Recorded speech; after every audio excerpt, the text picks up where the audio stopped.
ಮುಂಗಾರಿನ ಮಳೆಗೆ ಭೂಮಿ ಸಿದ್ಧತೆಯನ್ನು ಮಾಡಿಕೊಳ್ಳಲು ನಾವು ಮಾಗಿ ಉಳುಮೆ ಅನ್ನೋ ಒಂದು ಪಾರಂಪರಿಕ ಹಾಗೂ ವೈಜ್ಞಾನಿಕ ಹಿನ್ನೆಲೆ ಇರುವಂಥ ಒಂದು ಕೃಷಿ ಪದ್ಧತಿಯನ್ನು ನಾವು ನಮ್ಮ ಪೂರ್ವಜರ ಕಾಲದಿಂದನೂ ಅನುಸರಿಸ್ಕೊಳ್ತಾ ಬರ್ತಾ ಇದ್ದೀವಿ.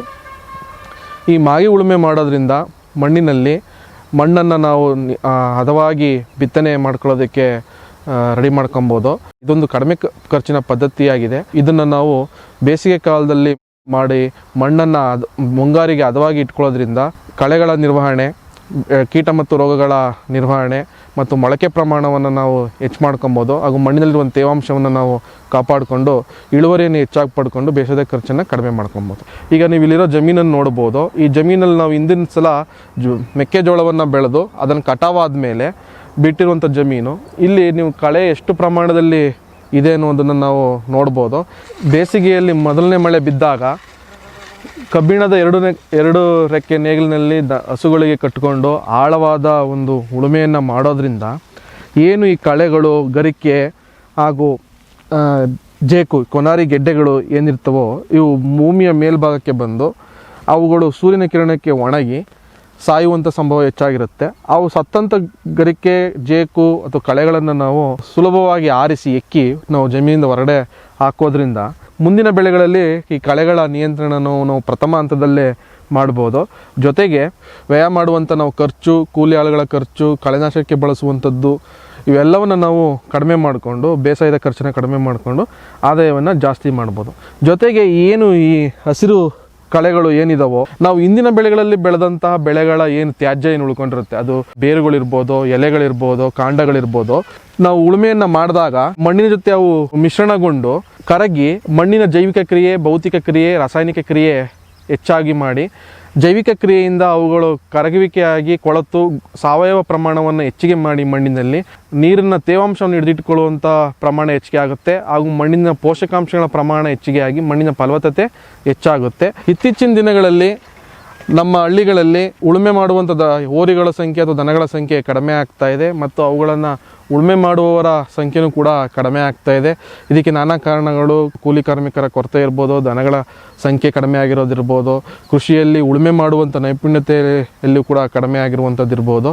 ಇವೆಲ್ಲ ಕಾರಣಗಳಿಂದ ನಾವು ಈ ಮಾಗಿ ಉಳುಮೆಯನ್ನು ನಿರ್ಲಕ್ಷಿಸ್ತಾ ಬರ್ತಾ ಇದ್ದೀವಿ. ಆದರೆ ರೈತರು ಒಂದು ಮನದಲ್ಲಿ ಇಟ್ಕೊಬೋದು, ಬರೀ ದನಗಳು ಮತ್ತು ಕಬ್ಬಿಣದ 2 ಎಕರೆಗಳಿಂದನೇ ಮಾಗಿ ಉಳುಮೆ ಮಾಡಬೇಕು ಅಂತ ಏನಿಲ್ಲ. ಯಾವ ರೈತರ ಹತ್ರ ಉಳುಮೆ ಮಾಡಲು ದನ ಮತ್ತು ಹೋರಿಗಳ ಲಭ್ಯತೆ ಇರೋಲ್ವೋ ಅಂಥ ರೈತರುಗಳು ಟ್ರಾಕ್ಟರ್ ಚಾಲಿತ ನೇಗಿಲುಗಳನ್ನೇ ಕೂಡ ನಾವು ಈ ಮಾಗಿ ಉಳುಮೆಯನ್ನು ನಾವು ಮಾಡ್ಬೋದು.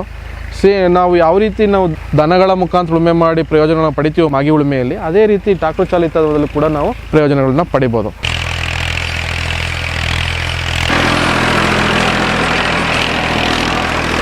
ನಾವು ಮಾಗಿ ಉಳುಮೆಯನ್ನು ಮಾಡೋದ್ರಿಂದ ನಾವು ಇದರಲ್ಲಿರುವಂಥ ಇಂದಿನ ಬೆಳೆಗಳ ಒಂದು ಏನು ರೋಗ, ಕೀಟಗಳು ಮತ್ತು ಕೀಟಗಳ ಕೋಶವ್ಯವಸ್ಥೆಯಲ್ಲಿರುವಂತಹ ಕೀಟಗಳು ಇವುಗಳನ್ನು ನಾವು ಜೈವಿಕವಾಗಿ ನಿಯಂತ್ರಣ ಮಾಡ್ಬೋದು. ನೀವು ನೋಡ್ತಾ ಇರ್ಬೋದು, ನಾವು ಈ ರೀತಿ ಮಾಗಿ ಉಳುಮೆಯನ್ನು ಮಾಡಿದಾಗ ಈ ಮೈನಾ ಪಕ್ಷಿಗಳು, ಕೊಕ್ಕರೆಗಳು ಆ ಟ್ರಾಕ್ಟರ್ಗಳ ಹಿಂದೆ ಮತ್ತು ನೀವು ನೇಗಿಲಿಂದ ಉಳಬೇಕಾದ್ರೆ ನೇಗಿಲಿನ ಹಿಂದೆ ಬರ್ತಾ ಇರ್ತವೆ.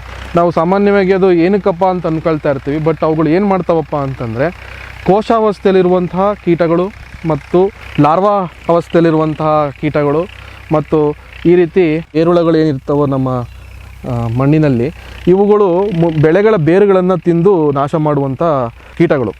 ಇವುಗಳನ್ನು ಕೂಡ ಈ ಮಾಗಿ ಉಳುಮೆಯನ್ನು ಮಾಡಿದಾಗ ಇವು ಮಣ್ಣಿನ ಮೇಲ್ಪದರಕ್ಕೆ ಬಂದಾಗ ಈ ರೀತಿ ಮೈನಾ ಪಕ್ಷಿಗಳು, ಕೊಕ್ಕರೆಗಳು ಇವುಗಳನ್ನ ಎಕ್ಕಿ ತಿಂದು ಅವುಗಳ ಒಂದು ಪ್ರಮಾಣವನ್ನು, ಸಂಖ್ಯೆಗಳನ್ನು ಕುಂಠಿತಗೊಳಿಸೋದ್ರಿಂದ ನಮಗೆ ಮುಂದಿನ ಬೆಳೆಗಳಲ್ಲಿ ಇವುಗಳ ಒಂದು ಹತೋಟಿಯನ್ನು ನಾವು ಸುಲಭವಾಗಿ ಮಾಡ್ಬೋದು.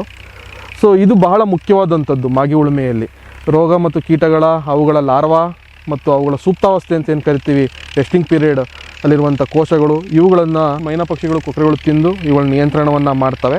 ಇವುಗಳ ನಿಯಂತ್ರಣ ಮಾಡಿದಾಗ ಇವುಗಳ ಒಂದು ಹತೋಟಿ ಕ್ರಮವನ್ನು ನಾವು ಪ್ರಥಮ ಹಂತದಲ್ಲೇ ಮುಂದಿನ ಮುಂಗಾರು ಬೆಳೆಗಳಲ್ಲಿ ಸುಲಭವಾಗಿ ನಿಯಂತ್ರಣವನ್ನು ಮಾಡ್ಬೋದು. ಮತ್ತು ಇವುಗಳ ಬಾಧೆ ಇರುತ್ತೋ ಆ ಬಾಧೆಯನ್ನು ಕೂಡ ನಾವು ಕಡಿಮೆ ಮಾಡ್ಬೋದು. ಇವುಗಳನ್ನು ನಿಯಂತ್ರಣ ಮಾಡೋದಕ್ಕೆ ಬಳಸ್ಕೊಳ್ಳುವಂಥ ಔಷಧಿಗಳು, ಅವುಗಳ ಪ್ರಮಾಣವನ್ನು ನಾವು ಅದಕ್ಕೆ ವ್ಯಯ ಮಾಡುವಂಥ ಖರ್ಚನ್ನು ಕೂಡ ನಾವು ಕಡಿಮೆ ಮಾಡ್ಬೋದು.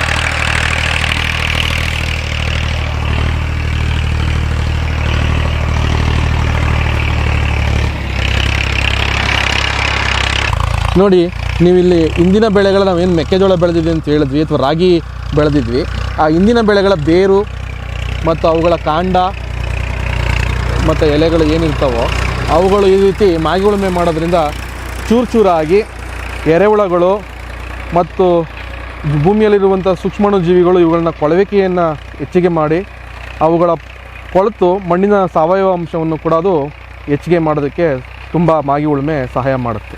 ಈ ಮಾಗಿ ಉಳುಮೆಯನ್ನು ನಾವು ಪ್ರತಿ ವರ್ಷವೂ ಕೂಡ ಮಾಡಿದ್ರೆ ಬಹಳ ಒಳ್ಳೆಯದು.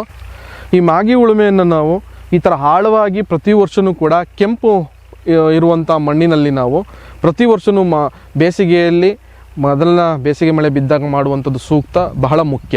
ಈ ಕಪ್ಪು ಮಣ್ಣಲ್ಲಾದರೆ, ಕಪ್ಪು ಬಣ್ಣದ ಮಣ್ಣಿನಲ್ಲಾದರೆ ಮಾಗಿ ಉಳುಮೆಯನ್ನು ನಾವು 2 ರಿಂದ 3 ವರ್ಷಕ್ಕೆ ಒಂದು ಬಾರಿ ಮಾಡಿದ್ರೆ ಭಾಳ ಸೂಕ್ತ. ಯಾಕೆಂದರೆ ಕಪ್ಪು ಮಣ್ಣಿನಲ್ಲಿ ನೀರನ್ನು ಹಿಡಿದಿಟ್ಕೊಳ್ಳುವಂಥ ಸಾಮರ್ಥ್ಯ ಕೆಂಪು ಮಣ್ಣಿಗಿಂತ ಜಾಸ್ತಿ ಇರುತ್ತೆ.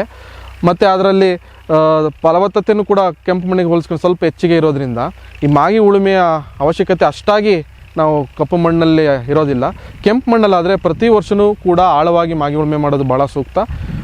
ಕಪ್ಪು ಮಣ್ಣಿನಲ್ಲಿ ನಾವು 2 ರಿಂದ 3 ವರ್ಷಕ್ಕೆ ಒಂದು ಬಾರಿ ಆಳವಾದ ಮಾಗಿ ಉಳುಮೆಯನ್ನು ಮಾಡಿದ್ರೆ ಬಹಳ ಸೂಕ್ತ.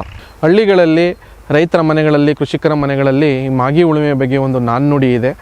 ಬಡವನ ಮಾಗಿ ಉಳುಮೆ ಸಾಹುಕಾರನ ಗೊಬ್ಬರಕ್ಕೆ ಸಮಾನ ಅನ್ನೋ ಒಂದು ನಾಣ್ಣುಡಿ. ಇದರಲ್ಲೇ ನಾವು ತಿಳ್ಕೊಬೋದು ಮಾಗಿ ಉಳುಮೆಗೆ ನಮ್ಮ ಪೂರ್ವಜರು ಕೊಟ್ಟಂಥ ಒಂದು ಮಹತ್ವ ಏನು ಅಂತೇಳಿ. ನಾವು ಆಗಲೇ ಹೇಳಿದಾಗೆ ಇದಕ್ಕೆ ಪಾರಂಪರಿಕ ಹಿನ್ನೆಲೆಯೂ ಇದೆ, ಸಾಂಸ್ಕೃತಿಕ ಹಿನ್ನೆಲೆಯೂ ಇದೆ, ಹಾಗೂ ಇದಕ್ಕೆ ವೈಜ್ಞಾನಿಕ ಹಿನ್ನೆಲೆಯೂ ಕೂಡ ಈ ಮಾಗಿ ಉಳುಮೆಗೆ ಇದೆ. ಇಂದಿನ ಕಾಲಗಳಲ್ಲಿ ಮಳೆ ಬಿದ್ದ ತಕ್ಷಣ, ಬೇಸಿಗೆ ಮಳೆ ಬಿದ್ದ ತಕ್ಷಣ ನಾವು ದನಕರುಗಳಿಗೆ ಮತ್ತು ನೇಗಿಲುಗಳಿಗೆ, ನೊಗಗಳಿಗೆಲ್ಲ ಪೂಜೆ ಮಾಡಿ ನಾವು ಮಾಗಿ ಉಳುಮೆಯನ್ನು ಶುರು ಮಾಡ್ತಾ ಇದ್ವಿ. ಸೊ ಇವಾಗೆಲ್ಲ ಟ್ರಾಕ್ಟರ್ಗಳು ಬಂದಿರೋದ್ರಿಂದ ಟ್ರಾಕ್ಟರ್ಗಳಲ್ಲಿ ಕೂಡ ನಾವು ಮಾಗಿ ಉಳುಮೆಯನ್ನು ಮಾಡ್ತಾಯಿದ್ದೀವಿ. ಈ ಮಾಗಿ ಉಳುಮೆ ನಾವು ಆಗಲೇ ಹೇಳಿದಾಗೆ ಮಾಗಿ ಉಳುಮೆಯಿಂದ ನಾವು ಹೆಚ್ಚಾಗಿ ಉಪಯೋಗವನ್ನು ನಾವು ಪಡಿಬೋದು. ಅದರಲ್ಲಿ ಬಹುಮುಖ್ಯವಾಗಿ ಇಂದಿನ ಬೆಳೆಗಳಲ್ಲಿ ಏನು ಬೇರುಗಳು, ಕಾಂಡಗಳು ಏನಿರ್ತಾವೋ ಅದು ಕರಗಿ ಕೊಳೆತು ಮಣ್ಣಿನ ಸಾವಯವ ಅಂಶ ಹೆಚ್ಚಾಗಿ ಮಣ್ಣಿನ ಪೋಷಕಾಂಶವನ್ನು ಹೆಚ್ಚು ಮಾಡುವಂಥದ್ದು ಒಂದಾದರೆ, ಇಂದಿನ ಬೆಳೆಗಳಲ್ಲಿರುವಂಥ ರೋಗ ಕೀಟಗಳು ಮತ್ತು ಅದು ಸೂಕ್ತ ವ್ಯವಸ್ಥೆಯಲ್ಲಿದ್ದಂಥ ಕೋಶಗಳು, ಅವುಗಳ ಒಂದು ಲಾರ್ವಗಳು, ಹುಳಗಳು ಏನು ಬರ್ತಾವೋ ಅವುಗಳನ್ನು ಕೂಡ ಪಕ್ಷಿಗಳು, ಅದರಲ್ಲೂ ಕೊಕ್ಕರೆ ಮತ್ತು ಮೈನಾ, ಕಾಗೆಗಳು ಇಂಥವು ಅವುಗಳನ್ನ ಎಕ್ಕಿ ತಿಂದು ಅವುಗಳ ಒಂದು ಪ್ರಮಾಣವನ್ನು ಜೈವಿಕ ನಿಯಂತ್ರಣವನ್ನು ಕೂಡ ನಾವು ಮಾಡ್ಬೋದು.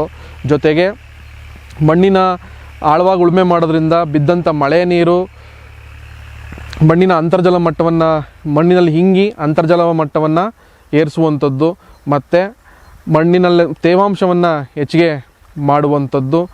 ಈ ರೀತಿಯಾಗಿ ಹಲವಾರು ಪ್ರಯೋಜನಗಳು ನಾವು ಈ ಮಾಗಿ ಉಳುಮೆಯಲ್ಲಿ ನೋಡ್ಬೋದು.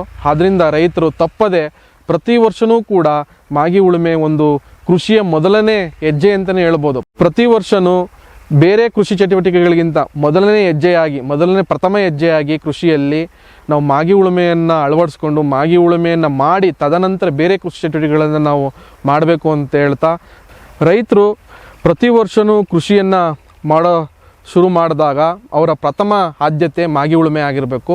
ಪ್ರತಿ ವರ್ಷವೂ ಮಳೆ ಬಿದ್ದಾಗ, ಬೇಸಿಗೆ ಮಳೆ ಬಿದ್ದ ಮೊದಲನೇ ಕೆಲಸ ವ್ಯವಸಾಯದಲ್ಲಿ ಮಾಗಿ ಉಳುಮೆಯನ್ನು ಮಾಡಿ ತದನಂತರ ಬೇರೆ ಕೃಷಿ ಚಟುವಟಿಕೆಗಳನ್ನು ಬಿತ್ತನೆ ಮಾಡುವಂಥದ್ದಿರ್ಬೋದು, ಬೇರೆ ಕೃಷಿ ಚಟುವಟಿಕೆಗಳನ್ನು ತಾವು ಅಳವಡಿಸ್ಕೊಬೇಕು ಅಂತ ಹೇಳೋದಕ್ಕೆ ನಾನು ಇಷ್ಟಪಡ್ತೀನಿ.